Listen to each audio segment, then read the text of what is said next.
Hello everyone, कैसे हैं आप सब। तो आज हम पार्ट 2 शुरू करने वाले हैं। चैप्टर नंबर कौन सा चल रहा है? सेकंड। सेकंड चैप्टर कौन सा है? इलेक्ट्रोस्टैटिक चैप्टर है। और उसमें हम जो पढ़ने वाले थे, हम थ्योरी, डेरिवेशन, न्यूमेरिकल सब साथ कर रहे हैं। तो हम इसको क्विक, तेजी से करने वाले हैं चैप्टर को। फर्स्ट चैप्टर की तरह इसमें ज़्यादा हम टाइम नहीं लगाने वाले। इलेक्ट्रोस्टैटिक्स एंड पोटेंशियल पार्ट 2 हमने मेंशन कर दिया है। पार्ट 2 का मतलब है कि लास्ट वीडियो में कुछ टेक्निकल ग्लिच आ गया था, जिसकी वजह से क्वेश्चन नंबर 57 तक ही कवर हो पाया। उसके आगे साउंड नहीं आ पाई क्योंकि टेक्निकल इशू था।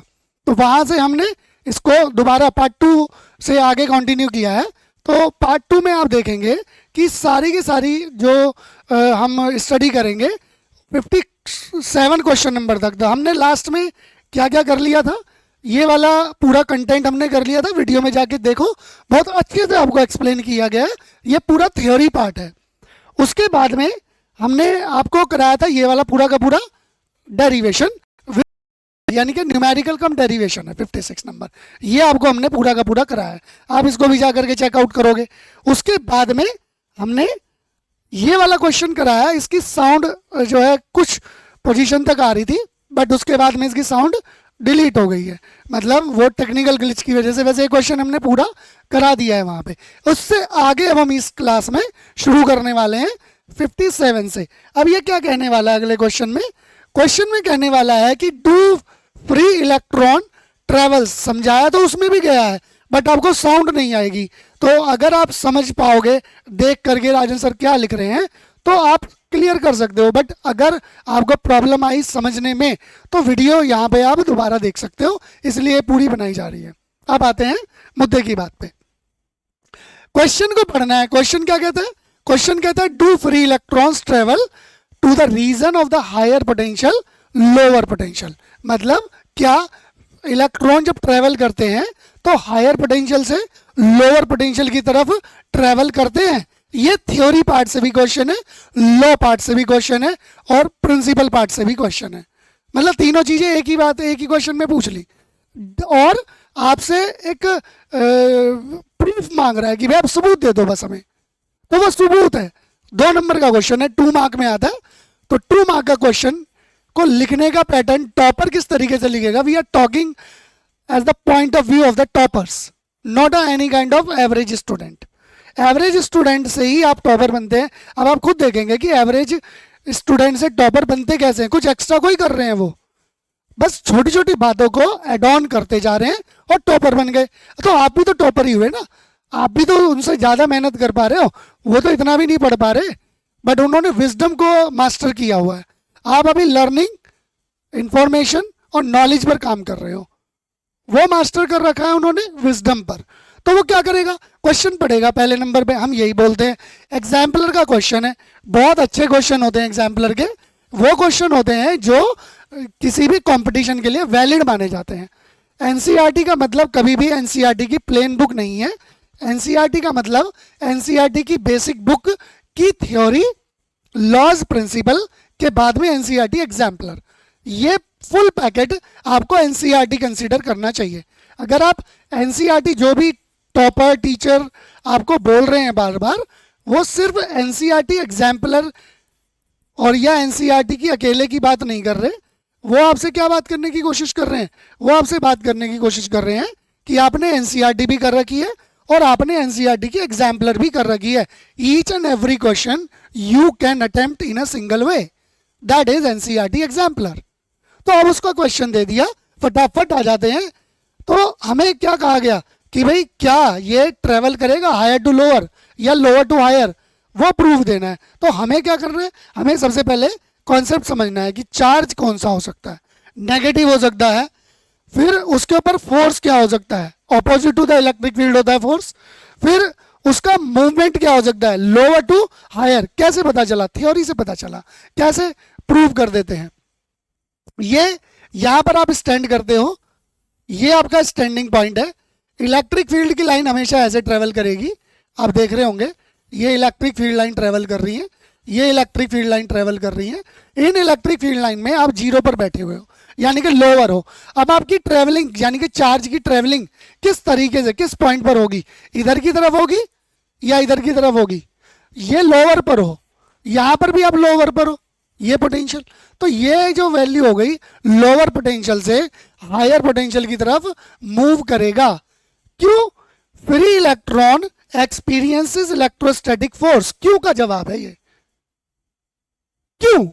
तो क्यों इसलिए कि फ्री इलेक्ट्रॉन एक इलेक्ट्रोस्टैटिक फोर्स ऑपोजिट डायरेक्शन में इलेक्ट्रिक फील्ड के along, because electron carry negative charge, ये तो आपको पता ही है।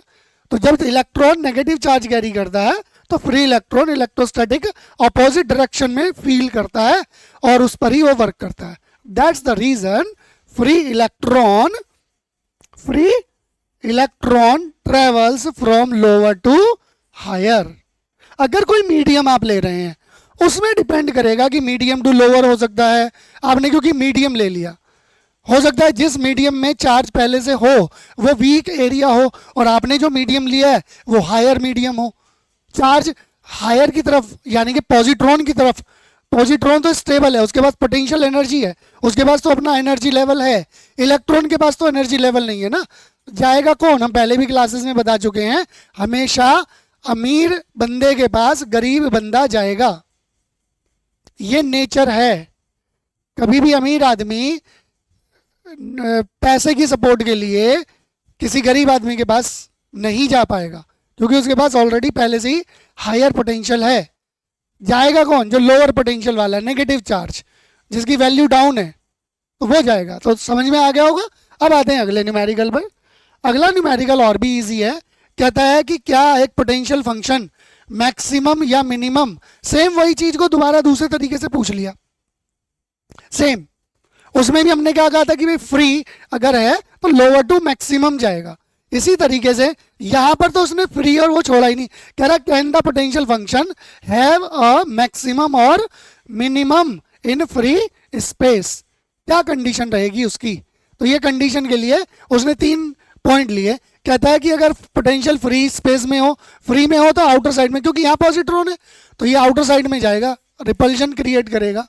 ये रिपल्जन क्रिएट कर रहा है, बट यहां से यहां तो अलग अलग पॉइंट पे था। ये यहां पे लीकेज होना शुरू हो गया इलेक्ट्रिक फील्ड का।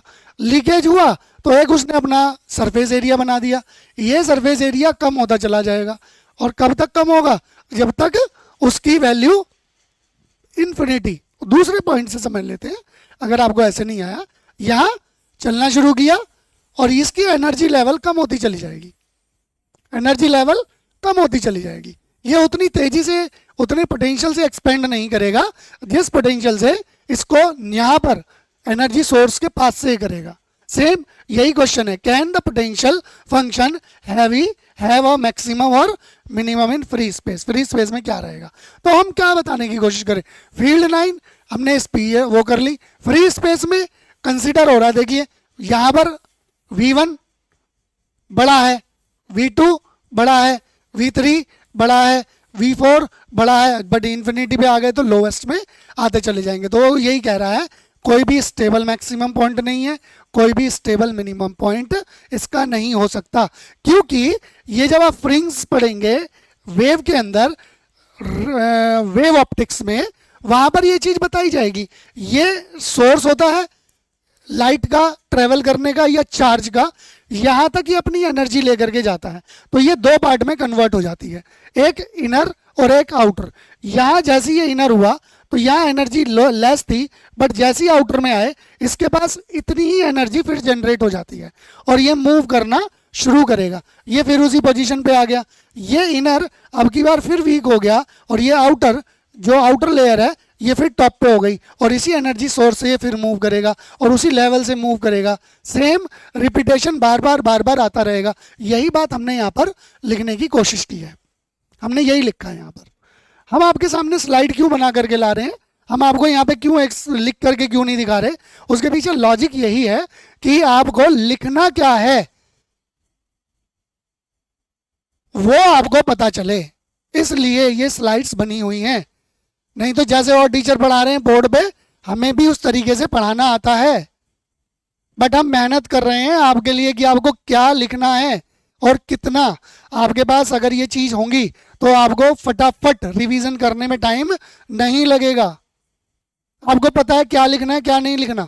अभी हम लेक्चर दे रहे हैं, इतना सारा बोल दिया हमने, आपको क्या पता कि इसमें से क्या कंटेंट लिखना है। इसलिए ये वीडियोस आपको स्लाइड पॉइंट में, क्वेश्चन फॉर्मेट में, ये ऐसा फॉर्मेट आपको हमारे पास ही मिलेगा। क्वेश्चन फॉर्मेट में हम लेक्चर दे रहे हैं ताकि आपकी जो हैबिट है, जो आप लिखना है आपको, जिससे आपको एकेडमिकली मार्क्स मिलेंगे, कौन सा डायग्राम बनाना है, कितने बनाने हैं, क्यों बनाने हैं, ये सब रिसर्च बेस्ड है, सारा कुछ रिसर्च। एक एक पॉइंट अगर हमने लिखा है तो मार्किंग स्कीम के हिसाब से लिखा है। जो आप लास्ट में तैयारी करते हो सब कुछ पढ़ने के बाद, कब, जब आप क्वेश्चन पेपर करते हो, सैंपल पेपर्स, वो स्टार्टिंग से ही शुरू करा दी गई है आपको। इसलिए आप इसको फटाफट देखेंगे। हम ये सेंटेंस बार बार नहीं बोलेंगे, अब क्वेश्चन बहुत तेजी से चलने वाले हैं, तो आप चीज़ों को समझो। यहाँ पे बिल्कुल अब आंसर क्या है, फ्री स्पेस में electric field potential leakage can not be prevented. आप कैसे बचा लोगे, नहीं बचा सकते, ये रीजन पूछ रहा है। इसलिए potential function does not have the maximum, या अगर ये लीकेज आप रोक दो पोटेंशियल की तो वो मैक्सिमम ही होगा। अब लीकेज का मतलब ये नहीं है कि जितने चार्ज आए उतने ही लीकेज हो गए।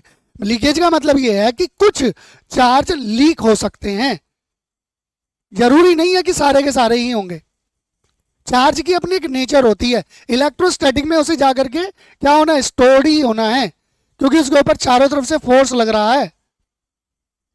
बट अगर वो लीक हो रहा है तो उसकी कुछ ना कुछ क्वांटिटी तो लीक हो रही होगी।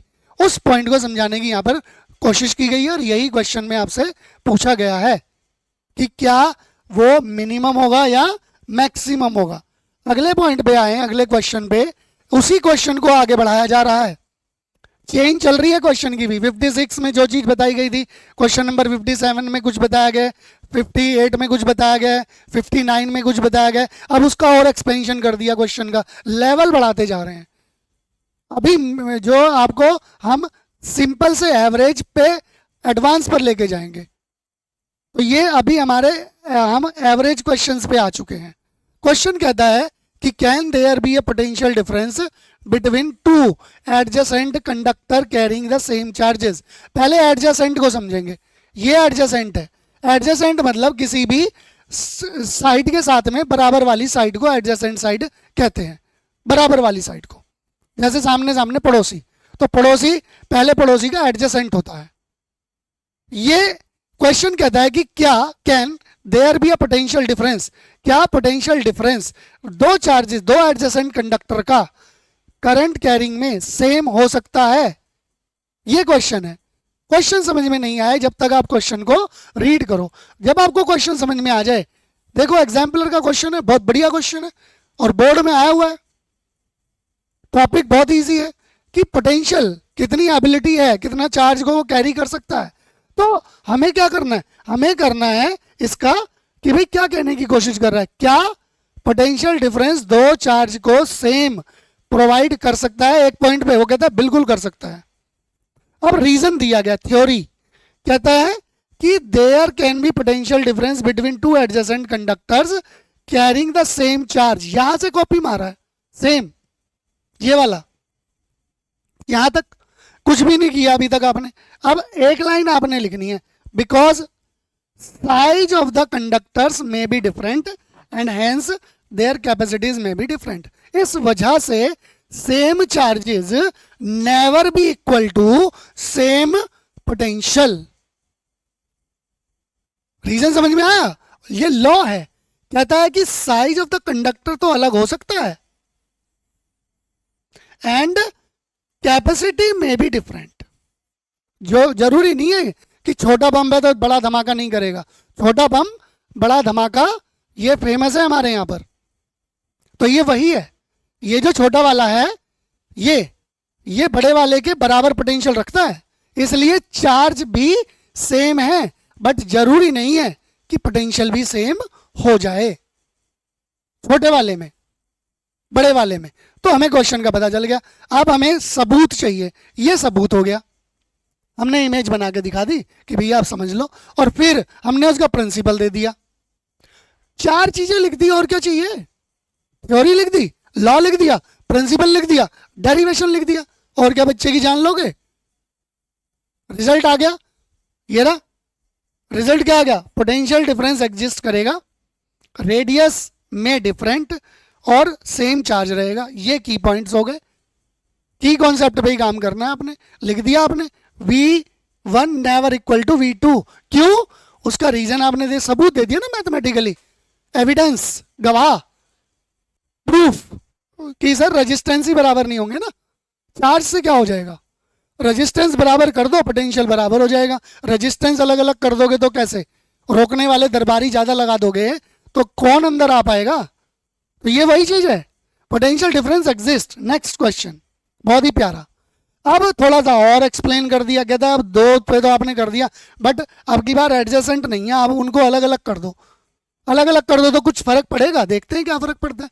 Consider two conducting sphere radius R1 R2, जिसमें R1 बड़ी रहेगी, R1 बड़ी रहेगी R2 से। Both spheres are the same potential, the larger sphere has more charge than the smaller. अभी पीछे वाले क्वेश्चन में सेम चीज आपको बताने की कोशिश की गई है, यह की गई है यहां पर। इस वाले में आपको सेम चीज बताई थी कि इस एडजेसेंट है तो same charge never be the same potential. तो इसमें क्या है? इसमें भी आपको यही चीज कह रहा है। स्टेट ये कह रहा है कि ड्राइव करके दो whether the charge density of the smaller sphere is मोर या लेस देन द स्पीयर। मतलब अब की बार आपको कह रहा है कि मुझे चार्ज डेंसिटी का डेरिवेशन करके दो। क्वेश्चन समझना है पहले, आपकी ताकत पहले क्वेश्चन को पढ़ के समझने पे होनी चाहिए। अगर आपने पहले क्वेश्चन को पढ़ के समझने में पूरी एनर्जी लगा दी तो आपका काम 50% वहीं पर ही खत्म हो गया। अब की पॉइंट्स, की कॉन्सेप्ट आपके माइंड में आ गए और अब माइंड प्रोसेस शुरू कर देगा और रिजल्ट बेहतरीन मिलेगा आपको, बेहतरीन। तो वही काम हमने किया, सबसे पहले इस चीज को समझ लिया, डायग्राम जनरेट किया। डायग्राम जनरेट पे हमने देखा कि भैया इसकी रेडियस R1 है, ये लार्ज स्पीयर है और इस पे चार्ज Q1 हमने ले लिया। जब रेडियस ज्यादा है तो नंबर ऑफ चार्जेस भी इसके अंदर ज्यादा ही होंगे, वो कंडीशन आ गई। इसका पॉइंट क्या रहा? सेम छोटा ले लिया, छोटे में स्मॉलर होंगे। तो क्या की पॉइंट रहा कि larger sphere has more charge and at the same potential. Same potential पे आपका लार्जर चार्ज होंगे। Q1 is greater then Q2, ये ऑलरेडी आपने मेंशन कर लिया, ये आपका की पॉइंट आ गया। अब ये लेस है, ये मोर है, तो इस कंडीशन में क्या होना चाहिए? क्या होना चाहिए? सेम पोटेंशियल, मोर चार्ज और charge density smaller than sphere. Charge density of smaller sphere is greater than, यानी के sigma 2 greater than to sigma 1। Charge density of smaller sphere is more. यहां पे क्या कह रहे हैं? Charge density smaller sphere is greater. कब होगा? अब उस चीज को समझ लेते हैं। हमारे पास फॉर स्पीयर सेम पोटेंशियल के लिए ये फॉर्मूला है R1 के लिए, Q1 upon Q2 is equal to R1 upon R2। अब डेंसिटी की बात चल रही है, स्पीयर पर चल रही है बात, क्लियर हो गया? तो अब वहां से हमने ये निकाला कैसे होगा, उसको समझने के लिए आपको मेन फॉर्मूले पे आना पड़ेगा। ये डेंसिटी का फॉर्मूला है। फॉर्मूला कहता है कि चार्ज अपॉन में एरिया का स्क्वायर। स्पीयर है ना, 4 पाई आर स्क्वायर आएगा, वो भी स्पीयर है, 4 पाई आर स्क्वायर आएगा। रेडियस चेंज हो गई, यहां पे R1, ये R2, but condition R1 is greater then R2, ये वाली कंडीशन है। अब जब हमारे पास R1 ग्रेटर है और Q1, तो ये वाली कंडीशन और ये वाली, यहाँ पे R1 है, ये प्रिंटिंग मिस्टेक है, ये R1 है, R1 के लिए लग रहा है। अब दोनों को हमने देखा, कट किया, तो जब हम नीचे से कट करेंगे 4 पाई से 4 पाई कट जाएगा, तो ये रिजल्ट R1 और R2 के लिए ये रिजल्ट आपको जनरेट कर करके दे देगी। दोनों को डिवाइड करके देख लो ना, आप दोनों को डिवाइड करोगे, ये नीचे आ गया, ये 4 पाई से 4 पाई कैंसिल आउट हो जाएगा, ये डिजिट बचेगी। Q1 upon Q2 is equal to, अब यहाँ पे क्या बता रहा है, इसके सामने ये और इसके सामने ये, मतलब सेम है। Charge density smaller sphere is greater, ये चार्ज 1, ये ऑपोजिट है। आप समझ पा रहे हैं?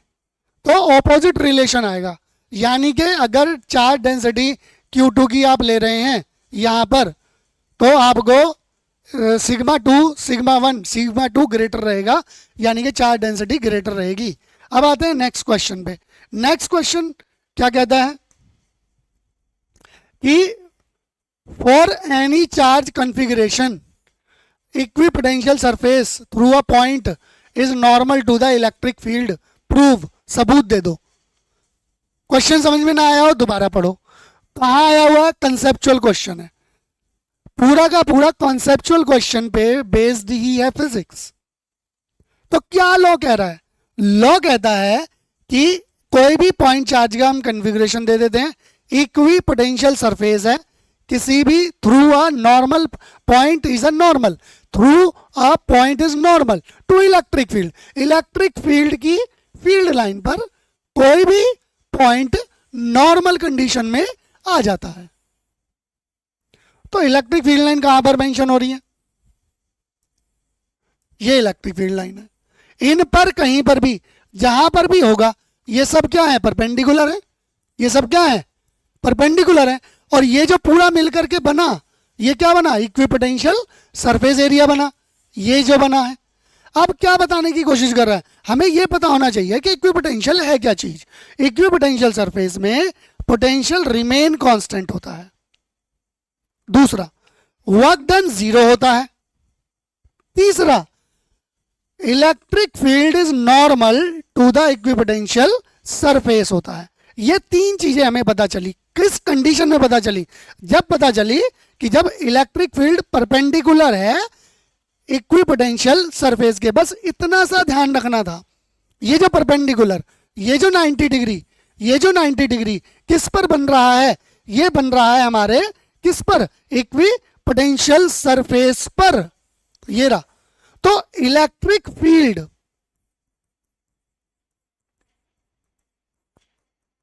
अगर परपेंडिकुलर है, जैसे कि यहां पे आप देख ही रहे हैं, ये रहा 90 डिग्री, ये हमारा इलेक्ट्रिक फील्ड है। दोबारा से बता देते हैं आपको, खुद देख लीजिए, सिंगल डायग्राम में देख लीजिए। इसलिए हमने सिंगल लाइन नहीं थी, हमें पता था कि आप क्लियर नहीं कर पाएंगे। अगर आप इलेक्ट्रिक फील्ड ले रहे हैं और वो परपेंडिकुलर है किसके? सरफेस के। कौन से के? इक्वी पोटेंशियल के। वहां पर क्या कंडीशन आएगी? वहां पे वर्क डन क्या आएगा? W is equal to 0। Perpendicular हो गया ना, परपेंडिकुलर कॉस 90 कितना हो जाता है? 0। तो कॉस 90 पे काम हो रहा है ना,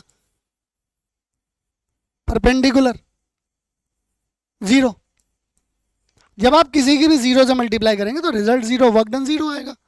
क्लियर हो गया? FD cos theta.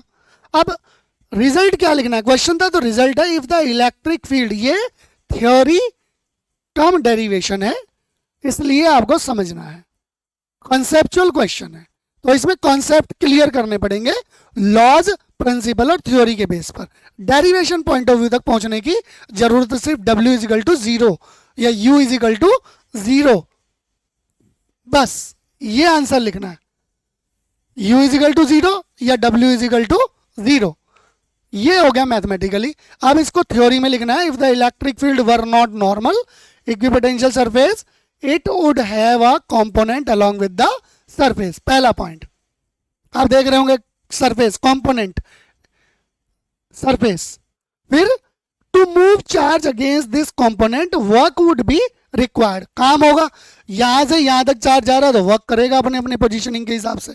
W1 W2, आप इसको U1 U2 U3 भी कह सकते हो। सबको ऐड कर दिया, बट सबका रिजल्ट क्या आएगा? 0 ही आएगा। आप इसको कहीं तक भी ले जाओ, इन्फिनिटी तक ले जाओ तो इज इक्वल टू 0 ही आएगा, work done. But no work is needed to move test charge on equipotential surface, hence the electric field must have the normal equipotential surface at this. 3 तरीके के चार्जेस आपको कल बताए गए थे। क्या? पहले नंबर पे होता है चार्जेस के बारे में तीन टाइप आप समझ लीजिए बिल्कुल अच्छे से, यहाँ पे लिखना शुरू करेंगे और बहुत अच्छे से समझिएगा चार्जेस होते कितने हैं और क्या होता है उनका रोल। ये अगर हमें समझ में आ जाता है, हमने कल भी बताया था और आज भी बता रहे हैं, आपको क्लियर हो जाएगा। चार्जेस बेसिकली तीन टाइप से माने जाते हैं। पहले नंबर पे होता है आपका सोर्स, यानी कि वो चार्ज जो आप लेकर के आएंगे प्रैक्टिकल के लिए। सोर्स इट में बी पॉजिटिव और इट में बी नेगेटिव एज वेल, ये दोनों में से कुछ भी हो सकता है। ये आप लेकर के आए, सोर्स करा आपने और भैया एविडेंस के पॉइंट ऑफ व्यू से आप पॉजिटिव नेगेटिव चार्ज ले आए, सोर्स चार्ज। अब आप इसको लेके गए प्रैक्टिकल के अंदर, जैसे ही आपने प्रैक्टिकल में इसको लगाया, अप्लाई किया, तो ये ही सोर्स चार्ज कन्वर्ट हो गया टेस्ट चार्ज में, सेम चार्ज, यानी कि अब इनकी होगी testing, whether it is positive as well as negative. यहां पर भी दोनों ही चार्ज काम करेंगे, चाहे वो पॉजिटिव हो चाहे वो नेगेटिव हो। तो source, test and then come to the net charge, result बोलता हूं हम। तो रिजल्ट चार्ज क्या होता है इसका? रिजल्ट चार्ज होता है नेट चार्ज, जिसको रिजल्ट चार्ज भी हम कहते हैं। तो रिजल्ट चार्ज तक हमें जाना होता है फिजिक्स के अंदर, बट जाएंगे कैसे? पहले हमारे पास होना चाहिए सोर्स चार्ज, फिर होना चाहिए टेस्ट चार्ज, फिर होना चाहिए नेट चार्ज। तो वही चीज यहां पर आपको बताने की कोशिश की है कि no work done needed to move test charge on equipotential surface. यहां तो आपके पास है, बट जब आप यहां पर आ गए तो 90 डिग्री है, वर्क डन ही नहीं हुआ, तो इस पर तो कोई काम ही नहीं हुआ। जब इस पर काम ही नहीं हुआ तो electric field must be normal to the equipotential. तो इक्विपोटेंशियल सरफेस पे इलेक्ट्रिक फील्ड कोई इफेक्ट ही क्रिएट नहीं कर रहा, और जब इफेक्ट ही क्रिएट नहीं कर रहा तो रिजल्ट ही नहीं निकलेगा। रिजल्ट का मतलब यहाँ पर वर्क डन या उसकी एनर्जी से है। क्लियर है? चलो आगे चलते हैं। अगला और थोड़ा मुश्किल क्वेश्चन कर दिया जो बोर्ड में आया। लोग कहते हैं कि बोर्ड में क्वेश्चन मुश्किल आते हैं, पर हम कहते हैं बोर्ड में क्वेश्चन बहुत इजी आते हैं। अब देखो, अभी जो क्वेश्चन हमने किया पीछे, सेम क्वेश्चन बोर्ड में आ गया, तो क्या अब हमें इसे दोबारा समझने की जरूरत पड़ेगी? या अगर ये बोर्ड में आ गया तो अगर हमने कॉन्सेप्ट क्लियर किए हुए हैं तो क्या हमें इसको देखना पड़ेगा? हमें लगेगा कि अरे ये तो किया ही नहीं। बिल्कुल सिंपल नहीं, आप बोलोगे नहीं करना पड़ेगा। तो ये वो चीज है। अब क्या कह रहा है कि इलेक्ट्रिक फील्ड, सेम वही बात जो अभी अभी लिख करके आए हैं, क्वेश्चन वही है। If any charge configuration equipotential surface through a point is normal to the electric field. पिछले वाले में ऐसा क्या था? पिछले वाले में ऐसा क्या था? वही सेम था, surface through a point normal to the electric field. इस वाले में ऐसा क्या है? कुछ भी नहीं है, सेम। तो पीछे वाले का सेम आंसर आप उतार देंगे। इलेक्ट्रिक फील्ड जो हमने पहले भी लिखा हुआ है, पीछे वाले में भी लिख दिया, electric field perpendicular to the equipotential surface. मतलब क्या है इसका? इसका मतलब बिल्कुल क्रिस्टल क्लियर है कि यहां पर आपका वर्क डन आएगा 0। बोर्ड में आ गया। अब आ गए नेक्स्ट क्वेश्चन पर। नेक्स्ट क्वेश्चन में थोड़ा सा मूवमेंट आ गई, बोर्ड का ही क्वेश्चन है। कहता है एक चार्ज आपको दे दिया जाता है जो कि ए पॉइंट से मूव करेगा above a dipole of a dipole moment P. Dipole movement से ऊपर की तरफ जस्टिफिकेशन इसका जाएगा और ये बी पॉइंट तक पहुंचने वाला है इक्वेटोरियल प्लेन से किसी भी एक्सेलरेशन के थ्रू। मतलब फोर्सफुली काम नहीं होगा, ऑटोमेटिकली जनरेट हो रहा है। आपको क्या निकालना है? वर्क डन निकालना है इस पूरे प्रोसेस में। अब मुझे एज अ स्टूडेंट ये सोचना है कि मुझे अब करना क्या चाहिए इस क्वेश्चन में, ऐसा क्या है जो मैं इसमें कर पाऊं। तो मुझे वर्क डन पूछा गया है, तो मुझसे पोटेंशियल एनर्जी पूछी गई है, वर्क डन। मुझे इतना पता हो जाना चाहिए, हम इस चैप्टर में इतना तो सीख चुके हैं, पहले ही हमने आपको थ्योरी बेस दे दिया था। अब हमें वर्क डन निकालना है। तो वर्क डन दैट इज, हम निकाले कैसे? वर्क डन क्या होता है? वर्क डन होता है Q into V, that is W। अब ये V डेल्टा V है। डेल्टा V मतलब चेंज इनटू द पोटेंशियल। क्यों? क्योंकि 2 पॉइंट चार्ज हैं, एक पॉजिटिव और एक नेगेटिव। हमें इस पर काम करना है, बस इतना सही की पॉइंट था। इन दोनों पर 2 अलग अलग पोटेंशियल लगेंगे, यानी कि इस पर क्यू चार्ज के लिए, इस पर पॉजिटिव क्यू चार्ज के लिए। दोनों को आप अलग अलग नाम दे सकते हो। ये ए पॉइंट है, ये बी पॉइंट है। इसी तरीके से हम इसको भी ए पॉइंट और एक बी पॉइंट मान लेते हैं। इस चार्ज वैल्यू को यहां से लेकर के यहां तक ये भी आ रहा है और यहां तक ये भी आ रहा है, मतलब रास्ता ऐसे तय करना है। आप समझ पा रहे हैं? अभी तक क्या था, एक्सियल में ऐसे आप करते आ रहे थे, यहां इक्विपोटेंशियल डाल दिया, ये इधर, बट वो कह रहा ना मुझे ऐसे नहीं चाहिए, मुझे चाहिए यहां से यहां तक, आप ऐसे लेकर के आओ। तो हम भी तो यही कह रहे हैं। अब आप इसमें अगर हो वी बी में और इक्वी पोटेंशियल है, पोटेंशियल इक्वल है, तो अब आप मुझसे ऐसे पूछो वी तो वी बी इक्वल ही रहेगा ना।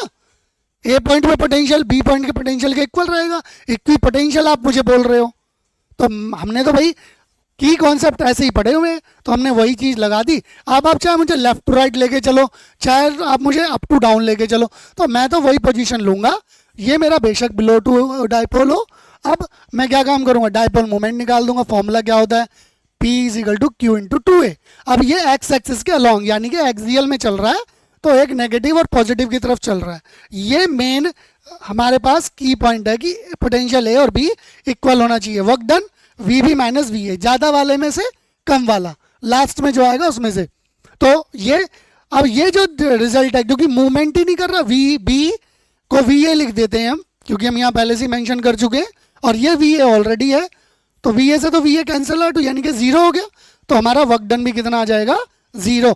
ये आपको समझाया है बस, वैसे समझने वाला कुछ है नहीं। बोर्ड में ऐसे क्वेश्चन पूछते हैं, बताओ क्या मुश्किल है क्या? बिल्कुल भी नहीं है। बोर्ड को तो आपने हवा बना रखा है।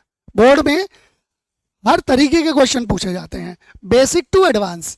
सबसे पहले 35% क्वेश्चन उनके लिए पूछे जाते हैं जो बच्चे बोर्ड में सिर्फ एनसीईआरटी करके गए हैं। एनसीईआरटी पढ़ ली, एग्जाम्पल पढ़ लिया, और कोई बुक ही नहीं मिलती उनको बेचारों को, अवेलेबल ही नहीं है, कंटेंट ही नहीं मिला। जो स्कूल की बुक मिली वो पढ़ के चले गए, 35% नंबर आ गए। उसके बाद में यहाँ पर उनको 30 नंबर या 20-25 नंबर प्रैक्टिकल में मिल गए, वो अलग कहानी है, बाद में बात करेंगे उस पर। फिर थोड़ा और मॉडरेट होने लगता है कि भाई बच्चा थोड़ा पढ़ा होगा, गांव में है, थोड़ा उसने एक्स्ट्रा क्वेश्चन किए होंगे, तो 40% क्वेश्चन डाले जाते हैं। फिर 55% क्वेश्चन उनके लिए जो थोड़ा और पढ़ रहे हैं। फिर 75 उनके लिए जिन्होंने रेफरेंस बुक से पढ़ाई करी है। और फिर 85% तक क्वेश्चन उनके लिए जिन्होंने एनसीईआरटी रेफरेंस बुक और अच्छे से प्रैक्टिस की हुई है, अदर क्वेश्चंस की PYQ भी किए हुए हैं, वो बहुत अच्छे से प्रिपेयर हैं, बहुत ज़्यादा प्रैक्टिस करके आ रखे हैं।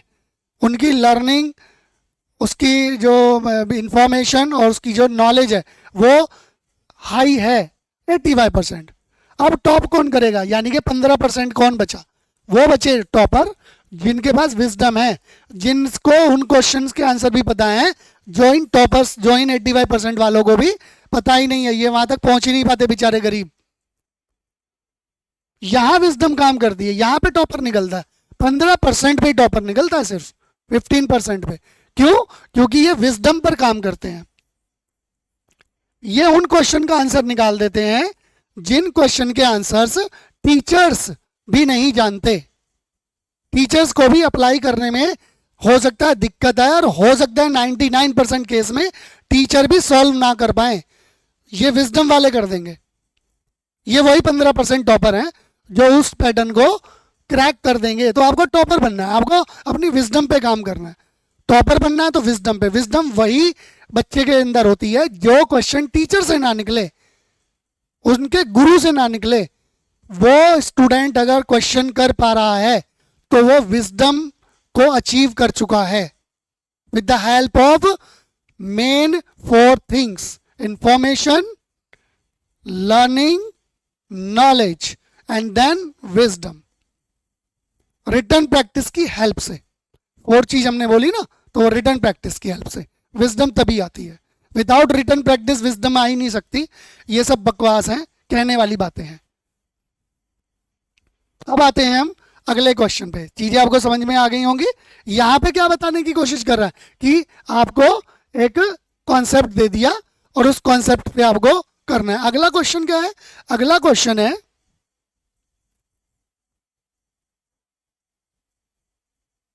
ये हो गया, वर्क डन निकल आया, 0 आ गया। अब अगले पे आते हैं। अगला क्वेश्चन था हमारा कि भाई आप हमें ये बताइए कि डाइलेक्ट्रिक होता क्या है। ये हम पिछली क्लास में भी आपको बता चुके हैं। क्या होता है डाइलेक्ट्रिक? डाइलेक्ट्रिक, एक इलेक्ट्रिक ये रहा, एक इलेक्ट्रिक ये रहा, इन दोनों के बीच में डाई माने दो, दो इलेक्ट्रॉन के बीच की वैल्यू को हम तो ऐसे ही समझाते हैं, और यही असली तरीका है।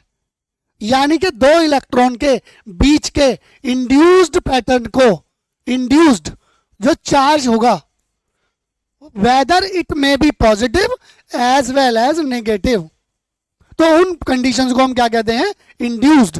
इंड्यूस्ड हमने निकाला पॉजिटिव और नेगेटिव के लिए, ये एरिया इसका इलेक्ट्रिक फील्ड एरिया कहलाएगा। बॉटम पे अगर नेगेटिव है तो ऊपर लेवल पे पॉजिटिव होंगे। अंदर स्लैब के अंदर या कोई भी हमारी कंडक्टिंग स्लैब है उसके अंदर नीचे इलेक्ट्रॉन होंगे, तो उसकी दूसरी जो टॉप प्लेट आप ले रहे हो जिससे कंडक्ट करोगे या जिसके बीच में इसको इंसर्ट कर रहे हो वहां पर पॉजिटिव होंगे। इन दोनों के कॉम्बिनेशन को ही डाई इलेक्ट्रिक कहा जाता है। अगर टॉप लेवल पॉजिटिव है तो कंडक्टिंग जो डाई इलेक्ट्रिक स्लैब है, ये कंडक्टिंग स्लैब मानो आप इसको, ये डाई इलेक्ट्रिक स्लैब मानो, तो ये अगर ये पॉजिटिव है तो ये नेगेटिव होगी, ये यहाँ पे पॉजिटिव चार्ज है तो इसमें कंडक्टिंग में नेगेटिव आएगा। ये रीजन हो सकते हैं, ये इसके एग्जाम्पल हैं जैसे ग्लास, एयर, ऑयल, किसी में, यानी कि non conducting medium insulator called dielectric, जो कंडक्ट नहीं करेगा वो डाइलेक्ट्रिक होता है। उसके बाद में more specially material in which induced charge produced, जिसमें हम अपने चार्ज ऑटोमेटिकली पहले से फुल्ली चार्ज है, उन चार्ज को किसी भी मीडियम में फ्लो कर देते हैं, उस मीडियम को डाइलेक्ट्रिक कहते हैं। इसके अंदर नॉन कंडक्टिंग, इसकी क्या क्वालिटी है? डाइलेक्ट्रिक की नॉन कंडक्टिंग। प्रॉपर्टी क्या है इसकी? प्रिंसिपल क्या है इसका? कि induced charges appear in electric field, electric field में इंड्यूस्ड चार्ज अपीयर हो जाते हैं, ये इसकी मेन कंडीशन है। उसके बाद एग्जाम्पल क्या है? ग्लास, एयर, ऑयल, जो मीडियम नहीं है, जो मीडियम नहीं है उनको हम कंसीडर कर रहे हैं, जो वैक्यूम मीडियम हो सकते हैं, फ्री स्पेस वाले, तो वो कंसीडर होंगे डाइलेक्ट्रिक में। और ये insulating medium, dielectric is equal to insulate. अब अगले वाले पे आ जाते हैं। नेक्स्ट क्वेश्चन क्या कह रहा होगा? नेक्स्ट क्वेश्चन कह रहा है कि differentiate between polar and non polar. Dielectric तो पढ़ लिया, अब ये दो टाइप के होते हैं। पहले नंबर पे पोलर, देखिए यहां पर आपको इस सेशन में न्यूमेरिकल भी साथ चल रहे हैं, डेरिवेशन भी साथ चल रहे हैं, थ्योरी भी साथ चल रही है, लॉज भी साथ साथ चल रहे हैं, प्रिंसिपल भी साथ साथ चल रहे हैं, तो पूरा पैकेट है ये। इसमें एनसीईआरटी भी चल रही है, पीवाईक्यू भी चल रहे हैं, आपकी एक्सरसाइज के क्वेश्चंस भी चल रहे हैं, जो आपके डाउट्स हैं वो भी चल रहे हैं। तो ये पूरा फुल पैकेट है। इसमें ये वीडियो 2 हो सकती हैं, 4 हो सकती हैं, पूरे लेक्चर आप जाके देखिए, आपको चैप्टर नंबर 2 से रिलेटेड कहीं पर भी कोई भी तक पॉइंट मिलेगा ही नहीं, अगर आपने फुल्ली वीडियो समझ ली और देख ली और इनकी प्रैक्टिस कर दी। प्रैक्टिस में क्या लिखना है, बस उन्हीं को स्क्रीनशॉट ले लो, जाकर के कमेंट कर दो, वहां पर आपको आपके व्हाट्सएप नंबर पे, टेलीग्राम चैनल राजन होम क्लासेस पर आप भेज दो, इंस्टा पर आप भेज दो, आपको वहां पे सारा पूरा सीरियल वाइज सब कुछ मिल जाएगा। पूरा कंटेंट हमारे पास अवेलेबल है पीडीएफ फॉर्मेट में, ये भी पीडीएफ से ही चल रहा है। हम मेहनत कर रहे हैं, लिखने के बाद आपको दे रहे हैं, तो हम लिख रहे हैं वही समझा रहे हैं, और जो समझा रहे हैं वही आपको दे रहे हैं, तो आपका काम बिल्कुल ईजी हो गया। आपको दिमाग ही नहीं लगाना, आपको बस यहाँ सुनना है अच्छे से, और जो समझाया जा रहा है उसको लिख करके देखना है। लिखना क्या है? डिफरेंशिएशन आप पूछ रहे हो, पोलर और नॉन पोलर, वो भी डाइलेक्ट्रिक की, तो आपको पहले पोलर का differentiation, positive and negative charge centre do not कंसाइड, एक दूसरे के कंसाइड पॉइंट पर इसके पॉजिटिव चार्जेस सेंटर पर नहीं होते, जैसे H2O, NH3। दूसरा, हैज परमानेंट डाइपोल मोमेंट, इसकी एक फिक्स डाइपोल मोमेंट होती है। क्यों? क्योंकि ये एक टॉर्क एक्सपीरियंस करता है एक्सटर्नल इलेक्ट्रिक फील्ड पे, बाहर वाले पॉइंट पर इसमें हमेशा एक एक्सटर्नल फील्ड लगेगा ही लगेगा। अब आगे इसकी नॉन पोलर की वैल्यू, यहाँ पे positive charge centre do not, यहाँ पे कंसाइड, जैसे H2, और ये यहाँ पर आप देख रहे होंगे एक एलिमेंट अलग था जो हाइड्रोजन या ऑक्सीजन है वो अलग अलग हो गए, इसलिए ये नॉन पोलर में आ गया। अगर इंक्लूड हो गए तो ये पोलर में आ गया। फिर उसी पॉइंट पे परमानेंट डाइपोल, इसका कोई भी परमानेंट डाइपोल नहीं होता। ये टॉर्क एक्सपीरियंस करता है एक्सटर्नल पर, ये डेवलप्ड इंड्यूस्ड डाइपोल मोमेंट करता है इलेक्ट्रिक फील्ड में, यानी कि ये परमानेंट होता है, ये इंड्यूस्ड होता है। चार्ज आएगा तो इंड्यूस्ड हो जाएगा, मिल करके सर्किट कंप्लीट कर देगा, चार्ज फ्लो होना शुरू हो जाएगा। इसी को इंसुलेटेड या इंड्यूस्ड करंट कहते हैं, इंड्यूस्ड डाइपोल कहते हैं, इंड्यूस्ड मैग्नेटिक फील्ड कहेंगे, इंड्यूस्ड फील्ड लाइंस कहेंगे। यानी कि ये चार्ज के कांटेक्ट में आने पर अपना मूवमेंट करेगा एक्सटर्नल फील्ड के अकॉर्डिंग। तो की क्या हुआ कि चार्ज सेंटर पर सेपरेट या कोइंसाइड होंगे। अब इसको हम अगर पोलर मॉलिक्यूल की उससे समझ रहे हैं तो चार्जेस सेपरेट करता है कौन? पोलर। और चार्जेस को नॉन सेपरेट करता है कौन? Non polar. तो पोलर सेपरेट करेगा और नॉन पोलर उसको अनसेपरेट करेगा। यहां पर डाइपोल मूवमेंट हो सकता है, बट यहां पर dipole movement permanent dipole movement नहीं होगा, फिक्स नहीं है बिल्कुल भी। इसलिए पोलर इलेक्ट्रिक और नॉन पोलर डाइइलेक्ट्रिक दोनों में सिर्फ यही फर्क है कि एक सेपरेटली काम करता है और एक मिलने के बाद काम करता है, कोइंसाइड। क्लियर हो गया? तो ये हो गया। अगला कहता है व्हाट इज इलेक्ट्रिक पोलराइजेशन। इसके बारे में आपको बताना है। इलेक्ट्रिक पोलराइजेशन क्या होता है? यानी कि जब इलेक्ट्रॉन पोलर फॉर्म में हो, पोलराइजेशन, ये लिख दिया, induced of the dipole movement is a non-polar dielectric placed in an external electric field is called electric polarization। मतलब क्या हुआ?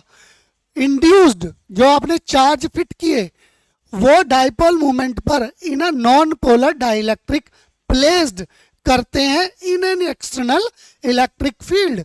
बाहर से जो इलेक्ट्रिक फील्ड अप्रोच कर रहा है चार्ज को, यहां से समझ लीजिए ये नॉन पोलर है क्योंकि एक ही कॉन्साइड्स हैं, तो डाइपोल मोमेंट जीरो हुई।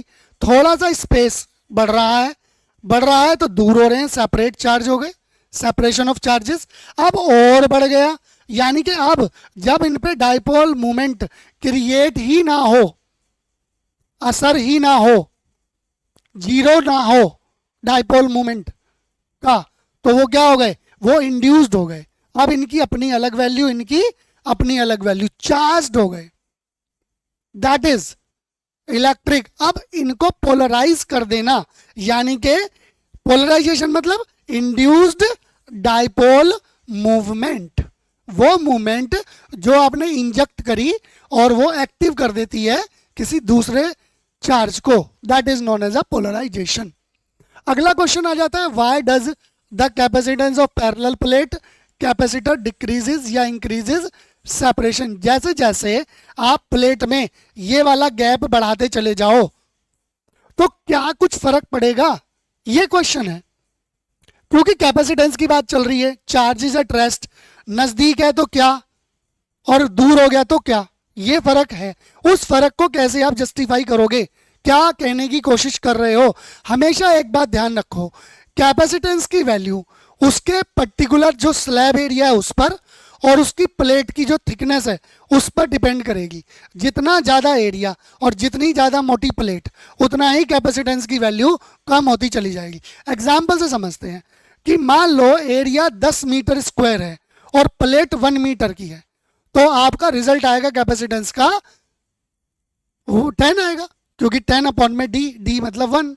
अब आपने 2 कर दी, डी थिकनेस बढ़ा दी, टाइम, आपने एरिया उतना ही रखा, प्लेट्स दोनों एक ही जगह है, अब 5 हो गया। अब आपने फिर प्लेट की थिकनेस बढ़ा दी, अब की बार कर दी 5, एरिया उतना ही है 10, तो अब की बार कितना होगा कैपेसिटेंस की वैल्यू 2। ये हुआ इसका रिजल्ट। बट अगर हम प्लेट के साथ साथ एरिया भी बढ़ाते चले जाएं तो ये सेम कांस्टेंट भी हो सकता है और हो सकता है कि कुछ थोड़ा बहुत फर्क पड़े। तो ये वही चीज समझाने की कोशिश इसमें की है। तो पहले ये पता होना चाहिए सेपरेशन किस चीज पर डिपेंड कर रही है? सेपरेशन डी पर डिपेंड कर रही है। ये परमिटिविटी है मीडियम के अंदर, परमिट करेगी चार्ज को कि कितने चार्ज हम इसमें स्टोर कर सकते हैं। परमिटिविटी, परमिट करने की एक्टिविटी, ये कांस्टेंट वैल्यू होती है और इसके साथ में लगेगी ताकि कैपेसिटेंस की वैल्यू को एक एग्जैक्ट रिजल्ट मिल सके। क्योंकि ये प्रैक्टिकल कॉन्सेप्ट है तो हमें ये लगाना पड़ा। इसकी बिना मल्टीप्लाई के, बिना इसको सिंप्लीफाई किए, इस कांस्टेंट वैल्यू को लगाए हम इसकी एग्जैक्ट वैल्यू फाइंड आउट नहीं कर सकते। इसलिए परमिटिविटी लगाना जरूरी है और ये कांस्टेंट वैल्यू है। क्लियर है? ये हम पहले भी बता चुके हैं। फ्री स्पेस में 8.85 10⁻⁻12 इसकी वैल्यू होती है। तो अब यहां पर जैसे जैसे आप प्लेट का गैप बढ़ाते चले जाओगे ये रिजल्ट इन्फ्लुएंस होता जाएगा कैपेसिटेंस का। मतलब separation D capacitance is equal to C, increased D capacitance decreases. बिल्कुल अभी समझाया है। ये वैल्यू बढ़ाओ ये घटेगी, ये घटाओ ये बढ़ेगी, बस यही तो लिखना था इसमें। तो अब इसका क्या रिजल्ट हुआ? Capacitance always inversely to the thickness. कौन सी थिकनेस? डी। कौन सी डी? प्लेट की। कहां है प्लेट? ये इनकी आप लंबाई, इनको दूर दूर करते चले जाओ, आपके रिजल्ट में फर्क आता चला जाएगा। ये था डेरिवेशन, ये था थ्योरी, ये था लॉ, ये था प्रिंसिपल। अब आगे चलते हैं। आगे कहता है कि differentiate between electric field and electric potential. ये क्वेश्चन सारे बोर्ड में आए हुए हैं। हमने पहले ही कहा असली पढ़ाई तभी से शुरू होती है जब आप अपनी टेबल से कचरा साफ कर लेते हो। पढ़ने से ज्यादा इंपॉर्टेंट है क्या नहीं पढ़ना। आपको स्कोर में हेल्प करता है क्या नहीं पढ़ना। जब आपको ये पता चल जाता है तो फिर क्या पढ़ना है, आपकी पूरी एनर्जी उसी पर लग जाती है और हम वही काम आपके लिए कर रहे हैं। हमने सब हटा दिया। हम जो ये करा रहे हैं, आप ये क्वेश्चन देख लेना, आपको बोर्ड में रखे हुए मिलेंगे, इनके इर्द गिर्द ही सब कुछ मिलेगा। इससे बाहर 12th बोर्ड में नहीं मिलेगा, बिल्कुल नहीं मिलेगा। कोई भी स्टेट बोर्ड हो, कोई भी बोर्ड हो, इसी टाइप के क्वेश्चन मिलेंगे। इनके इर्द गिर्द क्वेश्चन की लैंग्वेज चेंज हो सकती है, बात यही पूछी जाएगी। तो अब हम इलेक्ट्रिक फील्ड और इलेक्ट्रिक पोटेंशियल की बात करें, किस पर करेंगे? Point charge. पॉइंट चार्ज का मतलब क्या होगा? ये चार्ज है पॉइंट। अब ये दो कंडीशन में हो सकता है, ये पॉजिटिव भी हो सकता है पॉइंट चार्ज, ये नेगेटिव भी हो सकता है। अब यहां से आगे की बात कह रहा है, अगर ये पॉजिटिव है ये वाला, तो ऐसे फ्लो होगा बाहर की तरफ। अगर ये नेगेटिव है यहां इस पॉइंट पे, तो यहां पर डिपेंड करेगा कि चार्ज आप बाहर कौन सा भेज रहे हो सकता है ये अट्रैक्शन करने लगे, और अगर दोनों चार्ज एक में हो गए, जो कि हो ही नहीं सकते, पॉइंट चार्ज है, तो पॉइंट का मतलब है सिंगल, एक अकेला, एक अकेले की बात चल रही है। तो अब क्या करा हमने? पोटेंशियल निकाला, जो कि एक स्केलर, डायरेक्शन नहीं होती इसके अंदर, इसलिए इसको स्केलर कहा गया है। दोनों का हम डिफरेंस समझ रहे हैं, तो हमें पहले पोटेंशियल को समझना है, स्केलर होता है। इलेक्ट्रिक फील्ड को समझना है, वेक्टर होता है। यानी कि एक स्केलर है और एक वेक्टर है, तो पहला डिफरेंस तो यही हो गया। दूसरा, जो पोटेंशियल है वो अपॉन में 1/r होता है, यानी कि जो डिस्टेंस है केवल सिंगल रहेगी, उसका इंपैक्ट उस पर पड़ेगा। जबकि इलेक्ट्रिक फील्ड में वो r² होता है। हमने पहले से फॉर्मूले पढ़ रखे हैं, v = q/, में ये k है पूरा का पूरा, तो क्या हो गया? v = k q/r। Electric field के लिए क्या हो गया? Electric field is equal to same formula, but अब की बार क्या आ गया? q²। ये दूसरा डिफरेंस हो गया, दोनों को एक साथ लिख दिया। तीसरा, आपने इसको इस फॉर्मेट में बता दिया कि ये स्केलर है और ये वेक्टर है। अब आपने इसको रिप्रेजेंट कर दिया इसके ग्राफ पर, जिसको हम कहते हैं V और E graph, V and E graph, potential and electric field graph. Potential and electric field graph को एक ही कर्व पर समझाना है, तो आपके पास दो चीज होनी चाहिए। पहले नंबर पे आर होना चाहिए, दूसरे नंबर पे उसकी डिस्टेंस होनी चाहिए, क्योंकि एक में डिस्टेंस ले रहे हो आप स्केलर में और एक में आप उसकी डायरेक्शन ले रहे हो। दो चीजों को आप समझाओगे ना, तो दोनों को समझा दिया। तो यहां से इंपैक्ट पड़ा, क्योंकि ये एक सिंगल आर है।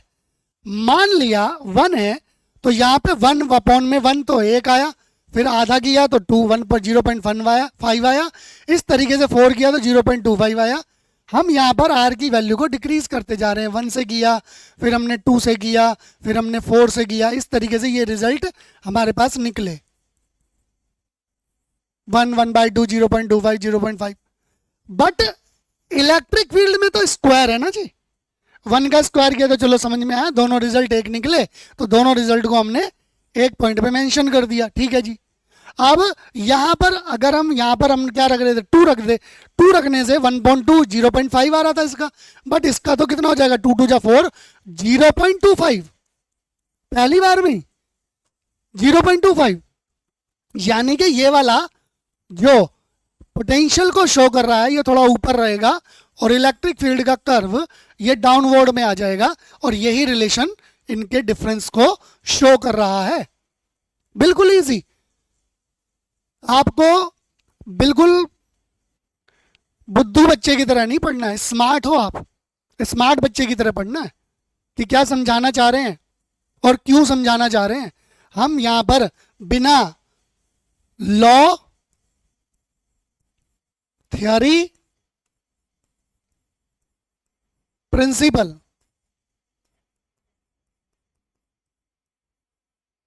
डेरिवेशन, न्यूमेरिकल, अगर इन 5 पॉइंटों की आपसे बात कर रहे हैं तो आप बिल्कुल समझ जाना, ये 5 पॉइंट आपके लिए तभी पॉसिबल हैं जब आप रिटन प्रैक्टिस पर वर्क करोगे। और आपको टॉपर बनना है तो आपको ये पॉइंट करने ही पड़ेंगे, ये आपको आने ही चाहिए। Law, theory, principle, derivation, numerical, written practice must. जितना घिसोगे उतना ही चमकोगे डायमंड की तरह। जितने हीरे पे कट लगते हैं उसकी वैल्यू उतनी बढ़ती चली जाती है, वो कोहिनूर बन जाता है। अगला क्वेश्चन बहुत इजी है, कहता है कि एक कैपेसिटर है डाइलेक्ट्रिक प्लेट्स के बीच में कनेक्टेड है डीसी सोर्स। एसी और डीसी सोर्स दो टाइप के होते हैं, AC alternating current, DC direct current. Direct current आपको हमेशा बैटरी से, सेल से, छोटे डिवाइस से मिल सकता है। ऑल्टरनेटिंग करंट आपको लार्ज स्केल ट्रांसफॉर्मर की हेल्प से, इन डायरेक्ट इलेक्ट्रिसिटी की हेल्प से, डायरेक्ट जो ट्रांसमिशन की हेल्प से मिलता है, उसको ऑल्टरनेटिंग करंट कहते हैं। सीधी सीधी ना बात बोल करके गोल गोल घुमा के बात करना, लंबे तरीके से बताना, दैट इज ऑल्टरनेटिंग करंट। इसमें डीसी है तो बैटरी होगी, बैटरी डिस्कनेक्ट कर दी एंड डाइलेक्ट्रिक रिमूव कर दिया। दो काम करे क्वेश्चन में कि पहले हमने एक इनिशियल कंडीशन ले ली, यहाँ पे पॉजिटिव चार्ज, यहाँ पर नेगेटिव चार्ज, बीच में एक प्लेट लगी हुई थी, ये डाइलेक्ट्रिक थी। डाइलेक्ट्रिक ऑलरेडी इनिशियल कंडीशन में रिएक्ट कर रही थी, यहाँ पर पॉजिटिव तो यहाँ पर नेगेटिव थे, यहाँ पर नेगेटिव है तो यहाँ पर पॉजिटिव थे, ये रिएक्ट कर रही थी। ये बैटरी थी, बैटरी कनेक्ट थी, कनेक्ट होने की वजह से यहाँ से इस तरीके से कंडीशन इसकी हो रही थी, सर्किट कंप्लीट हो गया था और यहाँ पर आकर के रुक गया। अब कंडीशन क्या ली, ये क्वेश्चन में मुझे समझ में आया, हमें ऐसे ही काम करना है। अब हमने आगे क्या बताया कि भैया ये चीजें आपको समझ में आ गई, तो यहाँ पे क्या पता चला, कनेक्ट है, दूसरा क्या पता डाइलेक्ट्रिक प्लेट है, फिर क्या पता चला, अब ये चीज हटा दी। जैसे ही हटाया ये कुछ इस तरीके का हमारे पास रीजन आ गया। ये फाइनल कंडीशन है, बैटरी भी हट चुकी है, डाइलेक्ट्रिक भी हट चुका है। देखिए बैटरी भी गायब है और डाइलेक्ट्रिक भी गायब है। क्या फर्क पड़ेगा, क्या फर्क पड़ेगा? अगर यही समझ में नहीं आ रहा फिर क्वेश्चन नहीं निकलेगा। तो क्या है फर्क आ रहा है, charge on plate remain trapped, battery is disconnect. जितने चार्ज इसमें आए थे अब उन्हें समझ नहीं आ रहा कि भैया बाहर निकलें या अंदर जाएं सर्किट के, क्योंकि डाइलेक्ट्रिक थी जो उसको रास्ता दे रही थी, बैटरी थी जो चार्ज दे रही थी। अब दोनों ही चीजें नहीं है, वो फंस गया, ट्रैप हो गया। अब जब चार्ज ट्रैप हो गया तो क्या रिजल्ट निकला होगा? निकला होगा कि बैटरी डिस्कनेक्टेड पे चार्ज सेम रहेंगे जो एंट्री कर गए, और अगर आप रिमूव कर देंगे तो कैपेसिटेंस घटता चला जाएगा, एनर्जी बढ़ती चली जाएगी, पोटेंशियल बढ़ता चला जाएगा, इलेक्ट्रिक फील्ड बढ़ता चला जाएगा। अब मुद्दे की बात, सर ये तो आपने बता दिया, क्यों? क्योंकि आप तो सर राजन सर बिना क्यों के तो बात ही नहीं करते हो। क्यों? क्योंकि आपको हम प्रूफ दे रहे हैं, दैट इज एविडेंस, सबूत, प्रिंसिपल, लॉज। क्या है वो लॉज, क्या है वो प्रिंसिपल, ये दे दिए हमने, करके देखो। एनर्जी चार्ज अपॉन में कैपेसिटेंस। अब कैपेसिटेंस कम हो जाएगा, क्यों? क्योंकि चार्ज कांस्टेंट है, रिमूव कर दिया, ये फिक्स है। अब आप इसको कितना ही बढ़ा लो या कम कर लो, अगर आप इसकी वैल्यू को एक जैसा रखोगे, चार्ज सेम होने की वजह से ये वाली वैल्यू इंक्रीज होना शुरू हो जाएगी, सेम है ये। दूसरा, पोटेंशियल चार्ज अपॉन में capacitance, electric field potential upon में distance. CVE already capacitance potential difference energy को शो कर रहा है, और चार्ज Q को शो, ये इस तरीके से आपको बताने की कोशिश की रही है कि capacitance, charge, potential, electric field और एनर्जी, चार्ज की वैल्यू कांस्टेंट रहेगी, और यहां पर ये जो कैपेसिटेंस है, ये इस क्वेश्चन में जो पूछा गया है, वो 4 अलग अलग पैरामीटर पर काम करेगा। कौन से 4 पैरामीटर हैं? वो ये 4 पैरामीटर हैं, कैपेसिटेंस, पोटेंशियल, इलेक्ट्रिक फील्ड और एनर्जी। ये क्वेश्चन था और ये इसका आंसर हुआ। आप जाके चेक करेंगे, आपको और भी अच्छे समझ में आएगा। अगला क्वेश्चन है कि एक पॉइंट चार्ज हम ले लें और उसको किसी ओ पॉइंट पर कर दें, shown is potential difference VA minus VB positive, negative या जीरो, बोर्ड में पूछा गया। तो सबसे पहले इसको बना लेते हैं डायग्रामिकली। यहां पर एक पॉजिटिव चार्ज था जो कि मेंशन है, ये हमारा एक A पॉइंट है, ये हमारा B पॉइंट है। यहां से चार्ज को यहां तक आने के लिए एक डिस्टेंस कवर करनी पड़ रही है, उसका नाम है RA, यानी कि डिस्टेंस एट A। फिर इसी चार्ज को यहां से B पॉइंट तक आने में कोई डिस्टेंस कवर करनी पड़ रही है, उस डिस्टेंस का नाम है RB। यही चीज उसने हमसे कही, हमने लिख दिया। अब ये पॉजिटिव है, यहां से यहां मूव कर रहा है, तो ये हमारी जो वैल्यू है, क्योंकि हम ये नहीं कह रहे कि इसमें पॉजिटिव है, एक चार्ज ऑलरेडी दे रहे हैं आपको पॉजिटिव, इस चार्ज को O पॉइंट से लेके जाना है, इसका डिफरेंस निकालना है। डिफरेंस कब निकालूंगा? इस पॉजिटिव चार्ज को पहले मैं यहाँ लाऊं, इस पॉजिटिव चार्ज को मैं यहाँ लाऊं, इन दोनों के गैप को मुझे फाइंड आउट करना है। तो हम पहले से ही जानते हैं ये डिस्टेंस बड़ी होगी, तो ये जब डिस्टेंस ही बड़ी है, RB ग्रेटर है किससे? इस RA से, तो कंडीशन उसी हिसाब से फॉलो होंगी। कंडीशन क्या कहती है? पोटेंशियल निकालूं तो कैसे?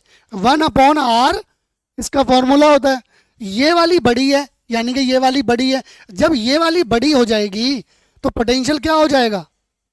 आप बताइए क्या हो जाएगा? फिजिक्स के स्टूडेंट हो, आप बताओ, ये चीज बढ़ा दूं तो ये कम हो जाएगा ना, इनवर्स है, अपॉन में है। तो जब ये कम हो गया तो रिजल्ट आपके सामने आ गया, यानी कि VA minus VB is positive. क्या हो जाएगा? पॉजिटिव। क्यों हो जाएगा? रीजन आपको बताया जा चुका है। VA VB, ये वाली वैल्यू छोटी है, ये बड़ी है, VA हो गई हमारे पास कंडीशन में VA माइनस VB इज, ये टोटल रिजल्ट 0 से बड़ा है। 0 से बड़ा है मतलब सिंपल सी बात है कि आपके पास रिजल्ट क्या आने वाला है? रिजल्ट आने वाला है पॉजिटिव। तो ये रिजल्ट आया, A is closer to the Q, B is farther to the Q। ये आपको पता है, ये नजदीक है और ये दूर है। ये बोर्ड का क्वेश्चन था 2 मार्कर में, बताओ कुछ था इसके अंदर? ऐसे क्वेश्चन पूछे जाते हैं और आप फिजिक्स फिजिक्स फिजिक्स डरते रहते हो। बोर्ड में फॉर्मेट आपको बता दिया गया कैसे क्वेश्चन पूछे जाते हैं, आप उसको भी जाके चेकआउट करो। अगला क्वेश्चन आ जाता है कि what are the properties of equipotential surface. Theory का क्वेश्चन है विद लॉ एंड प्रिंसिपल। इसमें 3 चीजें हैं, थ्योरी, लॉ एंड प्रिंसिपल। जब ये 3 चीजें आप इसके अंदर करते हैं तो आपको तीनों एविडेंस देने होते हैं। कहां तक? यहां तक। क्या पूछने की कोशिश कर रहा है कि भैया प्रॉपर्टी बताओ। तो प्रॉपर्टी क्या है? Electric field is always perpendicular to the equipotential surface. ये इक्विपोटेंशियल सरफेस है और ये इसकी परपेंडिकुलर डिस्टेंस हो गई। E is the perpendicular to the equipotential surface. दो equipotential surface can never intersect each other. यानी कि ये ऐसे अगर आ गया हमारा तो ये ऐसे नहीं आ सकता कभी भी, नेवर बी।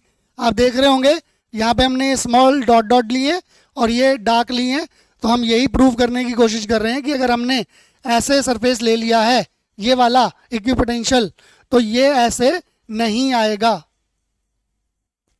ठीक है जी। Equipotential surface indicate region strong और वीक इलेक्ट्रिक फील्ड। क्यों नहीं आएगा उसका रीजन यहां पर दिया गया है, क्योंकि या तो इसमें बहुत कमजोर इलेक्ट्रिक फील्ड होगा या बहुत ज्यादा। Two equipotential surface can never intersect, ये रीजन हो गया। अब इसमें क्वेश्चन था प्रॉपर्टीज, ये आपकी प्रॉपर्टीज आ गई। उसके बाद में यहाँ पे हमें कुछ चीज समझने को मिली कि अगर एक्स एक्सिस पर हम एक्स वाई प्लेन पर इक्वी डिस्टेंस पर इलेक्ट्रिक फील्ड ले रहे हैं तो इलेक्ट्रिक फील्ड की डायरेक्शन हमेशा ऐसे रहेगी, ऐसे। तो क्या है, जब ये वाई ये एक्स एक्सिस है नीचे की तरफ अब की बार और ये वाई एक्सिस है, तो equidistance plane parallel to the X Y plane होगा। ये आप ध्यान रखना, ये एक्स और वाई प्लेन पर काम करेगा, जेड पर नहीं करेगा। क्लियर है? उसके बाद equipotential surface same energy provide करता है। फिर यहां पर दूसरा है इलेक्ट्रिक फील्ड इंक्रीज होगा सेम डायरेक्शन में, सेम डायरेक्शन में, यहां कुछ यहां कुछ यहां कुछ यहां कुछ ऐसे बढ़ता चला जाएगा। फिर सिंगल पॉइंट चार्ज, ये जो सिंगल पॉइंट चार्ज है ये एनहांस करता रहेगा इसके ओरिजिन वैल्यू से, यानी कि कंसेंट्रिक स्पेरिकल इक्विपोटेंशियल सरफेस पर रहेगा। और यही चीज अगर आपको रिजिड में दे दी जाए, मतलब बढ़ा दी जाए, तो उस पॉइंट पर periodically equipotential surface near grid becoming parallel plates, जो भी प्लेन दिए गए हैं वो लार्जर डिस्टेंस कवर करेंगे। ये वाली डिस्टेंस लार्जर होती चली जाएगी, ज्यादा ऊंचाई तक कवर करेगा। इसी पॉइंट को यहां पर हमने describe symmetrically equipotential surface corresponding to the z direction, z है तो एक्स वाई में आएगा। Electric field increasing the same direction, positive जो सेम डायरेक्शन में होगा, तो coming to the closer and field will increase. Single positive charge और region, तो उसके पॉइंट पे कंसेंट्रिक स्पीयर हो जाएगा and uniform grid parallel to the wire, तो पीरियडिकली उसके पोटेंशियल सरफेस में वैल्यू पैरेलल प्लेन पे लार्जर डिस्टेंस क्रिएट करती चली जाएगी। यानी कि no work done along the equipotential surface. तो हमेशा इलेक्ट्रिक फील्ड जो है आपका काम करता है परपेंडिकुलर डिस्टेंस पर। ये हमने 74 क्वेश्चंस तक आज आपको इस सेशन में करा दिया है। जो भी इसमें टोटल 47 स्लाइड्स हैं, 21 स्लाइड्स तक आ गए हैं हम। हो सकता है एक दो सेशन और लगे तो हमारा चैप्टर नंबर 2 कंप्लीट हो जाएगा। सबसे हाई वेटेज का है, 9 मार्क्स का ये पूरा चैप्टर बोर्ड के अंदर आता है। इसमें 1 मार्कर, 2 मार्कर, 3 मार्कर और 5 मार्कर, कोई भी टाइप का क्वेश्चन ऐसा नहीं है जो इस चैप्टर से ना आता हो। इसलिए ये चैप्टर टाइम लेगा ही लेगा और हम इसको बहुत डिटेल में करेंगे ही करेंगे। हम 3 पैरामीटर पे कर रहे हैं इसको, एकेडमिकली, PYQ बेस्ड एंड जो एडवांस लेवल यानी कि विजडम लेवल पे। Thank you for this session.